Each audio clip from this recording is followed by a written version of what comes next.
നാടിന്റെ ഏറ്റവും പ്രധാനപ്പെട്ട വികസന പദ്ധതി അട്ടിമറിക്കാൻ ഒരു മറയുമില്ലാതെ പ്രതിപക്ഷം രംഗത്തിറങ്ങുകയാണ്.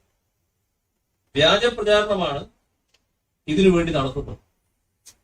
ആളുകളെ തെറ്റിദ്ധരിപ്പിച്ച് രംഗത്തിറക്കുകയാണ്. ചിലരെ പ്രത്യേകമായി ശട്ടം കെട്ടി തെറ്റായ കാര്യങ്ങൾ പ്രചരിപ്പിക്കുകയാണ്. അതിനായി ഒരു വിചിത്ര സഖ്യം തന്നെ കേരളത്തിൽ രൂപം കൊണ്ടിരിക്കുന്നു. ആസൂത്രിതമായ വ്യാജ പ്രചരണം.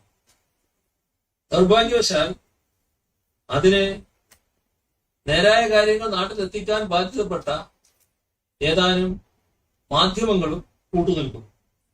സമരത്തിന് അതിവൈകാരികതയും അസാധാരണവും അമിതവുമായ പ്രാധാന്യം നൽകി ജനങ്ങളെ തെറ്റിദ്ധരിപ്പിക്കാൻ ഇത്തരം മാധ്യമങ്ങൾ പങ്കുവഹിക്കുന്നു.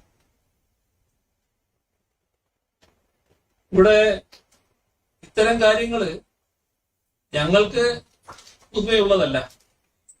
കാരണം എല്ലാ കാലത്തും ഇത്തരം ആക്രമണങ്ങൾ ഉണ്ടായിട്ടുണ്ട് എന്നത് നമുക്ക് എല്ലാവർക്കും അറിയാവുന്നതാണ്. അത് അവഗണിച്ച് ജനങ്ങൾ സത്യം തിരിച്ചറിഞ്ഞ് ശരിയായ നില സ്വീകരിച്ചിട്ടുണ്ടെന്നത് നമ്മുടെ നാടിന്റെ അനുഭവത്തിലുള്ള കാര്യവുമാണ്.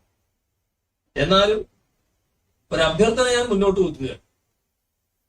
അർദ്ധസത്യങ്ങളും അതിശയോക്തി നിർമ്മിതമായ വാർത്തകൾ സൃഷ്ടിക്കുന്നതിൽ നിന്നും മാധ്യമങ്ങൾ പിന്മാറണം. കേരളത്തിന്റെ വികസനത്തിന് തുരങ്കം വെക്കുന്നവർക്ക് ഊർജം പകരുന്ന നിലപാട് നല്ലതിനാണോ എന്നത് സ്വയം പരിശോധിക്കാൻ അത്തരം മാധ്യമങ്ങൾ തയ്യാറാവുകയും വേണം. സംസ്ഥാന സർക്കാർ നിലവിലുള്ള സാധ്യതകളെ ഉപയോഗപ്പെടുത്തി നാടിന്റെ വികസനം മുന്നോട്ട് കൊണ്ടുപോകുന്നതിനുള്ള നടപടിയാണ് സ്വീകരിക്കുന്നത്. അത് ദീർഘവീക്ഷണത്തോടെയുള്ളതാണ്. ഇത് ഇന്ന് ജീവിക്കുന്ന നമ്മുടെ തലമുറക്ക് വേണ്ടി മാത്രമുള്ളതല്ല, വരുന്ന തലമുറകൾക്കും നമ്മുടെ നാടിന്റെ ഭാവിക്കും വേണ്ടിയുള്ളതാണ്. അതിന് ആവശ്യമുള്ള സാഹചര്യം ഒരുക്കുക എന്താണ് പ്രധാനം. ജനങ്ങൾ തെരഞ്ഞെടുത്ത സർക്കാരിന്റെ ഉത്തരവാദിത്തമാണ്. രാഷ്ട്രീയമായ പേടിയോ സ്വാർത്ഥ സങ്കുചിത വിചാരങ്ങളോ കൊണ്ട് നാടിന്റെ പുരോഗതിക്ക് തടയിടരുത് എന്ന് മാത്രമാണ് ഇത്തരം ശക്തികളോട് ഞങ്ങൾക്ക് ഓർമ്മിപ്പിക്കാറുള്ളത്. വികസനം നടപ്പിലാക്കപ്പെടുമ്പോൾ ജനങ്ങൾക്കുണ്ടാകുന്ന ചില പ്രശ്നങ്ങൾ ഉണ്ടാകും. ആ പ്രശ്നങ്ങൾ പരിഹരിക്കുക എന്നത് പ്രധാനപ്പെട്ട കടമയായി തന്നെയാണ് സർക്കാർ കാണുന്നത്.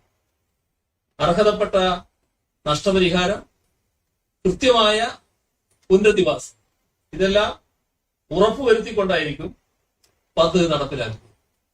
ഇത് ആവർത്തിച്ച് പ്രഖ്യാപിച്ച കാര്യമാണ്. വികസനവും പുനരധിവാസവും ഉറപ്പുവരുത്തിക്കൊണ്ട് സിൽവർ ലൈൻ പദ്ധതി നടപ്പിലാക്കുക എന്നതാണ് സർക്കാർ ഉദ്ദേശിക്കുന്നത് എന്ന് പലവട്ടം വ്യക്തമാക്കിയതാണെങ്കിലും സങ്കുചിത രാഷ്ട്രീയ താല്പര്യത്തോടുകൂടി ജനങ്ങളിൽ തെറ്റിദ്ധാരണയുണ്ടാക്കി മുന്നോട്ടു പോകുന്ന വികസന വിരുദ്ധ വിദ്രോഹ സഖ്യത്തെ തുറന്നു കാട്ടി തന്നെ മുന്നോട്ടു പോകുന്ന നിലപാട് സ്വീകരിക്കുമെന്നാണ് പറയാനുള്ളത്.